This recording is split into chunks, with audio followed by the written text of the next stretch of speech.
भाई देखिए, इस वीडियो के अंदर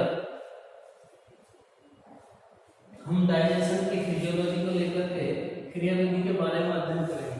इससे पहले के वीडियो में हमने फूड कंपोनेंट, फूड स्टफ यानी भोजन की प्रकृति, भोजन के प्रकार, उसके स्रोत, है ना, कार्बनिक अकार्बनिक घटक के बारे में हमने जाना था। इस वीडियो में आज हम चर्चा करेंगे किस तरीके से एक भोजन का शरीर के अंदर पाचन कंप्लीटली चलता है, यानी जो प्रॉपर फिजियोलॉजी है वो अब यहाँ से स्टार्ट होती है। अभी तक के वीडियोज में हम भोजन के घटकों को जान रहे थे, भोजन की प्रकृति के बारे में जान रहे थे, भोजन के प्रकार के बारे में जान रहे थे।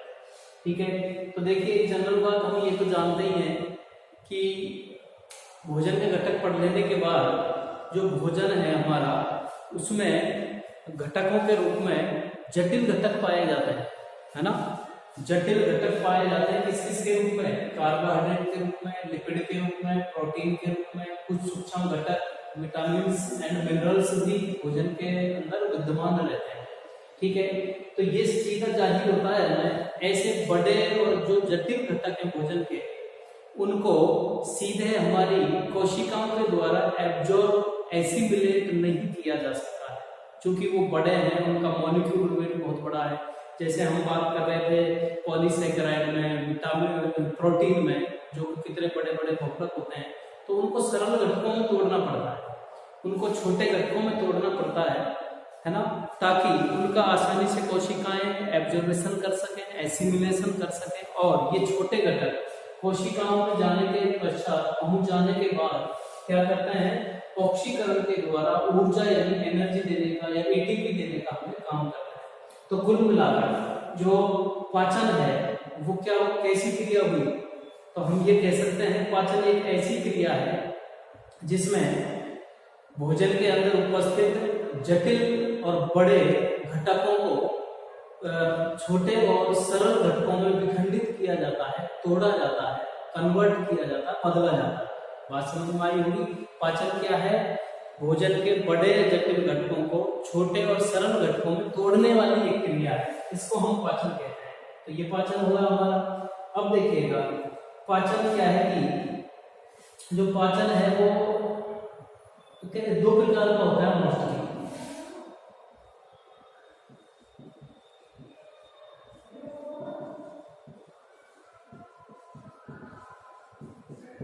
पाचन की परिभाषा समझ में आ गई होगी, भोजन के बड़े घटकों को छोटे घटकों में तोड़ना, सामान्य शब्दों में, है ना। अब इसके लिए 2 टाइप्स हैं, 2 प्रकार। पहला हम बोलते हैं, हिंदी में बोला जाता है अंतराकोशिकीय पाचन, अंतराकोशिकीय पाचन। ठीक है, और दूसरा जो है वो है अंतरकोशिकीय पाचन।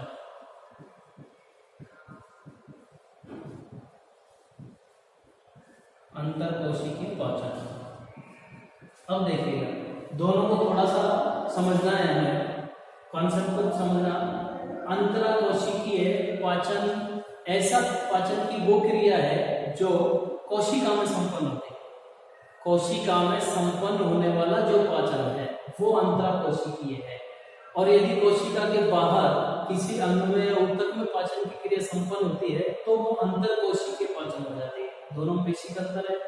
कोशिका में चलने वाला पाचन अंतरकोशिकीय होगा, ठीक है, और कोशिका के बाहर, बाहर का मतलब है जैसे एलिमेंट्री कैनाल में एक विशेष प्रकार का अंग हो गया, है ना, उस कोशिका के बाहर यदि चल रहा होता है तो वो अंतरकोशिकीय या फिर इसी को बाह्य कोशिकीय एक्स्ट्रा सेलुलर डाइजेशन बोलते हैं। ठीक है, इंटरसेलुलर, एक्स्ट्रा सेलुलर, आपको समझ में आ रहा होगा। कोशिका के अंदर चलने वाला। अब हम बात करें जैसे सरल प्राणियों की, जैसे प्रोटोजोअन्स हैं, पोरीफेरन्स हैं, सीलेंट्रेटा के सदस्य हैं, या फिर जो पैरासाइट परजीवी कृमि जो होते हैं, ठीक है, उनमें ये अंतरकोशिकीय पाचन चलता है।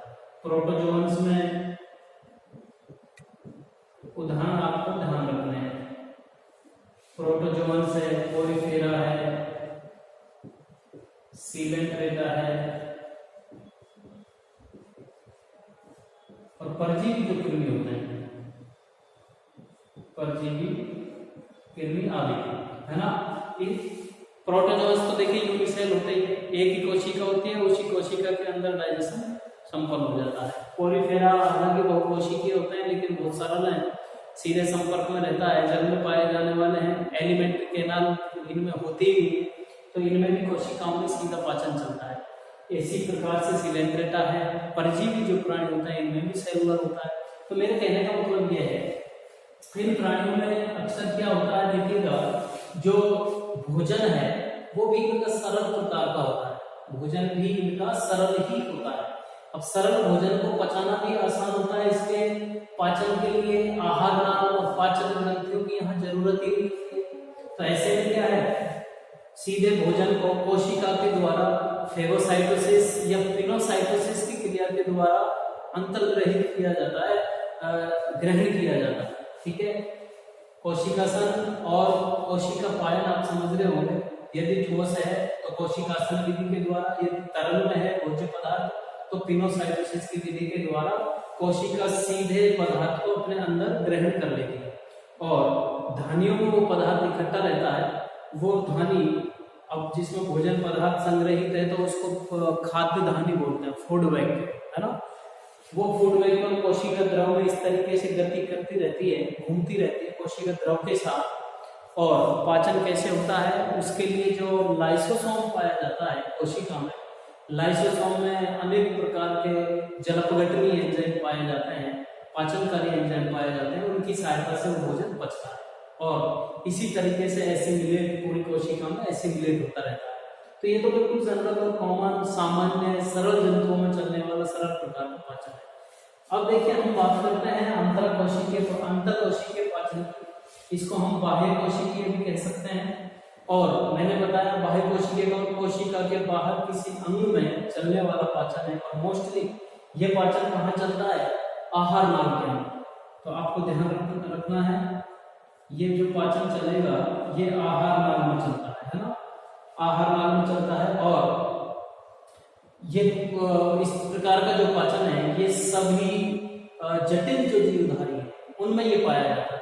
जटिल, अब मैंने सिलेंट्रेटा तक के एग्जांपल्स यहाँ ले लिए, सिलेंट्रेटा के बाद जो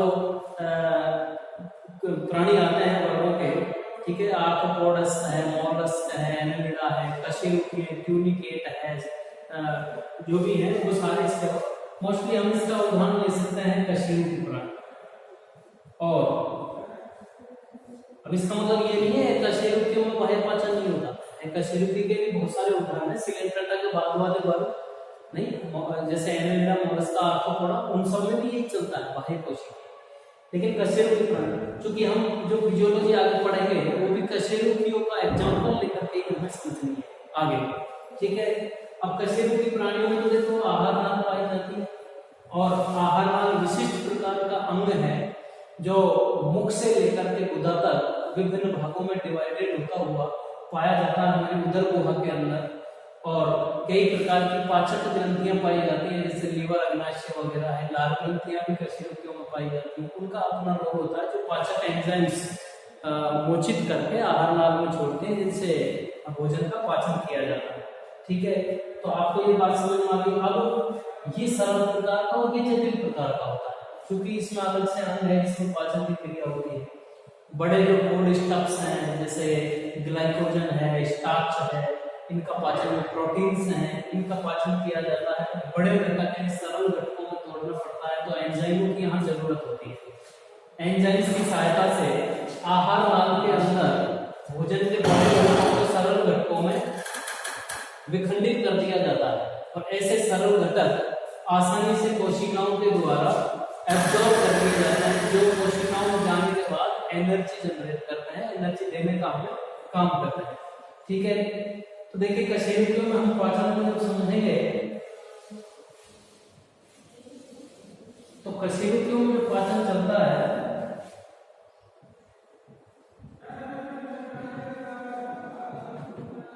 कशेरुकियों में पाचन जब चलेगा तो जटिल क्रिया के रूप में हमें समझना है।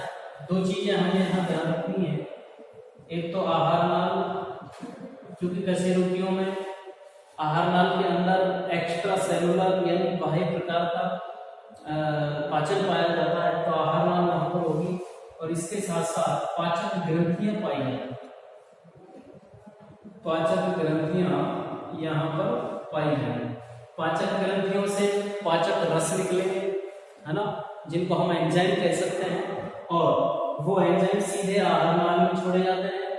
आहार नाल की एक और खासियत होती है, आहार नाल की जो भित्ति है वो 4 भित्ति परतों से मिलकर बनती है, जिसमें से एक भित्ति परत है मध्य वाली, वो पेशीय होती है। कैसी होती है? मस्कुलर होती है। और पेशियों का एक विचित्र गुण होता है कॉन्ट्रैक्शन। पेशियों का विचित्र गुण कॉन्ट्रैक्शन, अच्छी खासियत है। तो ये जो कॉन्ट्रैक्शन वाली क्रिया होती है पेशियों में, आहार नाल की पेशियों में, ये मदद करती है एंजाइम को भोजन के साथ अच्छी तरह से मिक्सअप करने में। जब तक भोजन यानी सब्सट्रेट के साथ एंजाइम ठीक ढंग से मिक्सअप नहीं हो जाता है, तब तक पाचन की क्रिया प्रॉपर नहीं होती है। कहने का मतलब एंजाइम भोजन के साथ जितना अच्छे ढंग से घुल मिल जाएगा, पाचन भी उतना ही प्रॉपर तरीके से चलेगा। ठीक है, तो ये कॉन्ट्रैक्शन और ये कॉन्ट्रैक्शन पेशियों से मिलता है। पेशी वाली परत आहार नाल की भित्ति में पाई जाती है, आहार नाल की भित्ति में पाई जाती है। ठीक है, अब हम आहार नाल की बात करें तो आहार नाल को देखिएगा, मुख से लेकर के और कहां तक होती है? गुदा तक अलग अलग भाग यहाँ पाए जाते हैं।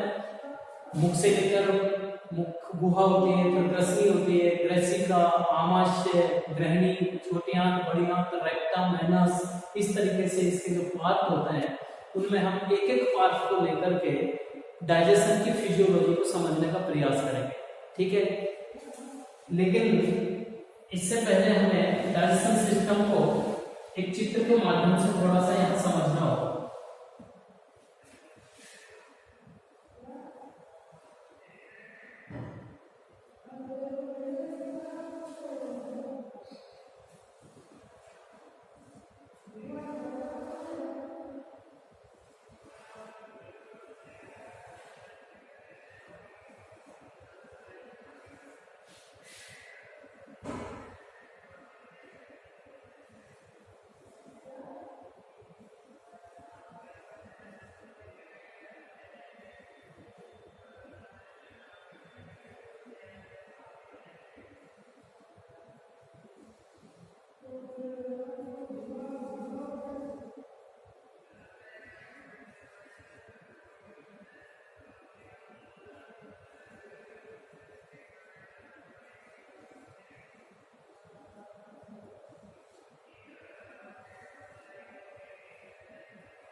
ये हमारा एक डाइजेशन सिस्टम है और इसको हम इस तरीके से यहाँ दिखा सकते हैं।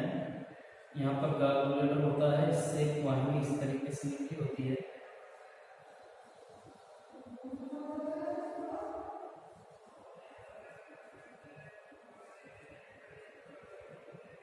ये हमारा सिस्टम जिसमें ये माउथ होगा, ये ओसोफेगस,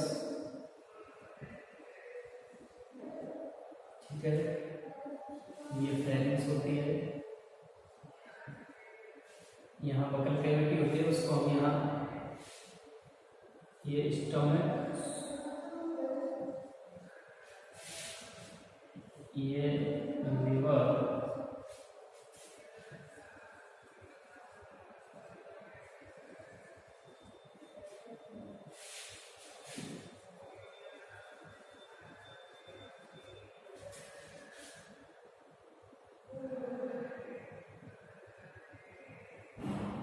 इस तरीके से ये अपेंडिक्स है।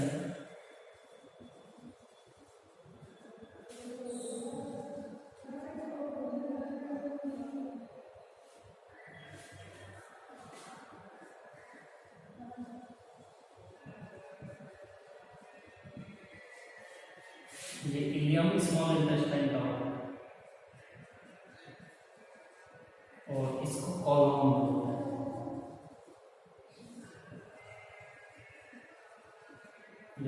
देखिएगा थोड़ा सा यहाँ आपको गौर करना है छात्रों, ये एक डाइजेशन सिस्टम को दिखाता हुआ हमारा एक फिगर, इसमें माउथ से लेकर के और एनस तक कंप्लीटली पार्ट दिखाए गए हैं। थोड़ा सा यहाँ हम फोकस करेंगे तो डाइजेशन की फिजियोलॉजी हमें ठीक से समझ में आएगी। माउथ के बाद ओरल कैविटी यहाँ आती है और फेरिंक्स है, ग्रेसी वाला पार्ट होता है। उसके बाद फिर ओसोफेगस, ग्रेसी का जो केवल नलिका रूपी भाग है, यहाँ से भोजन खिसकता है और स्टोमक में जाता है, जो बड़ा फूला हुआ भाग होता है, इंपॉर्टेंट है। डाइजेशन का बहुत सारा काम यहाँ संपन्न होता है। उसके बाद ये घुमी हुई नलिका डोडेनम यानी ग्रहणी होती है। यहाँ पैनक्रियाज और लीवर से आने वाली नलिकाएं खुलती हैं, जो पाचक रसों को विभिन्न परिमाण में मात्रा में भोजन के साथ मिलने के लिए यहाँ छोड़ती है। उसके बाद छोटी आंत जो ये वलनित अवस्था में दिखाई गई है, इसको इलियम भी बोलते हैं। इलियम छोटी आंत का एक भाग है, ठीक है। और उसके बाद ये जो वर्मिफॉर्म अपेंडिक्स दिखाई है, जो हमारा एक रेसिडुअल ऑर्गन है। उसके बाद जो पार्ट अलग से दिखाया हुआ है ऐसे, ये सारा क्या है, लार्ज इंटेस्टाइन है, जिसका कॉलम वाला भाग है। ये वर्टिकल कॉलम, ट्रांसवर्स कॉलम, ये डिसेंडिंग कॉलम हो जाएगा, एसेंडिंग कॉलम है। इस तरीके से अलग अलग भाग है। और ये रेक्टम इधर और एनस ये होता है। तो कहने का मतलब ये है, भोजन को मुंह के द्वारा ग्रहण किया, मुंह में चबाया जाता है, दांतों के द्वारा यांत्रिक विधि से लार भी मिलाई जाती है, रासायनिक विधि काम में आती है। थोड़ा बहुत पाचन, लगभग 20-30% पाचन यहाँ होता है। उसके बाद भोजन सीधे नलिका में खिसकता है, ग्रेसिका में और आमाशय में चला जाता है। आमाशय में रुकता है भोजन कई घंटे।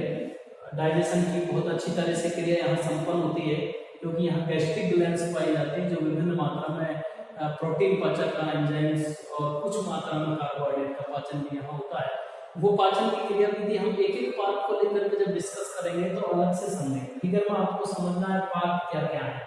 यहाँ पर डोडेनम या आगे मिल जाते हैं इस तरीके से साथ। अब यहीं से हम मुख से ही, गुहा से ही पाचन की क्रिया विधि को समझेंगे। अगले वीडियो में एक एक पार्ट को लेंगे और पाचन की कंप्लीट क्रिया विधि समझते जाएंगे, एंजाइम्स की सहायता से जो क्रिया विधि होती है। ये थोड़ा सा फिगर हमको समझने के लिए यहाँ बनाया है मैंने, तो आप इस पर गौर करेंगे और समझेंगे।